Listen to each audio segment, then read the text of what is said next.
Hello மக்களே, நம்ம NATO சீனில் பெயின் பார்த்தீங்கன்னா லீஃப் வில்லேஜ் வந்துட்டு கிட்டத்தட்ட லீஃப் வில்லேஜே ஒரு ஃபுட்பால் கிரவுண்ட் பண்ணியிருப்பான். அதை பார்த்துட்டு சாக்குரா பார்த்தீங்கன்னா நருட்டோ நீ எங்கடா இருக்க அப்படின்னு சொல்லிட்டு கத்துவான். அது மாதிரி பார்த்தீங்கன்னா லீஃப் வில்லேஜ் ஒருத்தன் கூட அந்த மாதிரி டெஸ்ட்ராய் பண்ணிருக்க மாட்டான். பெயின் தான் ஃபஸ்ட்டு பண்ணியிருப்பான். நருட்டோலாம் அது முன்னாடி பார்த்தீங்கன்னா எந்த வில்லன் கூட ஃபைட் பண்ணுறதுக்கு முன்னாடி சுமார் 2-3 டைலாகாவது பேசுவான்.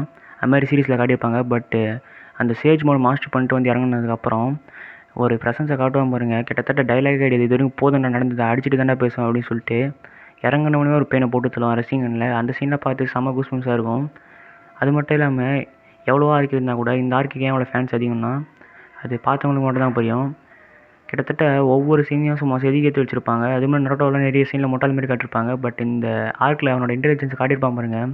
அவன் ஜெயின் ரசிங்கனாக இருக்கட்டும், அதுக்கப்புறம் அந்த ரசிங் சுரிக்கான யூஸ் பண்ண விதமாக இருக்கட்டும், அதுக்கப்புறம் வந்து சேஜ்மோட குறிப்பிட்ட காலத்தில் வந்து கற்றுக்கிட்டு தான் இருக்கட்டும், இன்டெலிஜென்ஸ் பயங்கரமாக காட்டிருப்பான். அதாவது சேஜ் மோடில் ரொம்ப நேரம் இருக்க முடியாது சொல்லிட்டு ஷேடோ க்ளோனை போட்டு வந்திருப்பான். ஷேடோ க்ளோனை சமன் பண்ணுவான் சேஜ் மோடில். அந்த சீன்லாம் பார்க்கறதுக்கு செம கூஸ்பம்ஸாக இருக்கும். யாரா இவன் இன்டெலிஜென்ஸ் இப்படி காட்டான்னு சொல்லிட்டு பார்த்துருந்தீங்கன்னா உங்களுக்கே தெரிஞ்சிருக்கும் அந்த சீனில் பார்க்கும்போது. அதுக்கப்புறம் பார்த்தீங்கன்னா இன்னொரு சீன் ரொம்ப பயங்கரமாக இருக்கும். அதாவது சேஜ் மோடில் வந்து கரெக்டாக சக்கரை ஹேண்டில் பண்ணலாம் அவங்க தவளை மாதிரி செத்துருவாங்கன்னு சொல்லிட்டு ஒரு சக்கரை அப்சர்வ் பண்ணுற பெயின் வந்து சேஜ் மோட் சக்கரை அப்சர்வ் பண்ணுறான். அதுக்கப்புறம் பார்த்தீங்கன்னா அவன் தவளையை மாட்டுவான். அந்த சீன்லேயே அவன் இன்டெலிஜென்ஸ் பயங்கரமாக காட்டிருப்பாங்க. அதுக்கப்புறம் இதுமாதிரி சொல்லிகிட்டே போகலாம். ஆனால் வந்து பெயினையும் கட்சியில் பேசி தலைவன் நல்லவனா மாற்றுவான். அதான் தலைவன்கிட்ட பிடிச்சது. ஸோ நட்டா ஃபேன்ஸ் இருந்தீங்கன்னா மறக்காமல் சொல்கிற மாதிரி மோதிர கீழே குத்தவா அண்ணே, ஏதோ சென்டிமெண்டா கேக்குறானே, போடா போகுதுண்ணே, ஒரு குத்துண்ணே அப்படியா?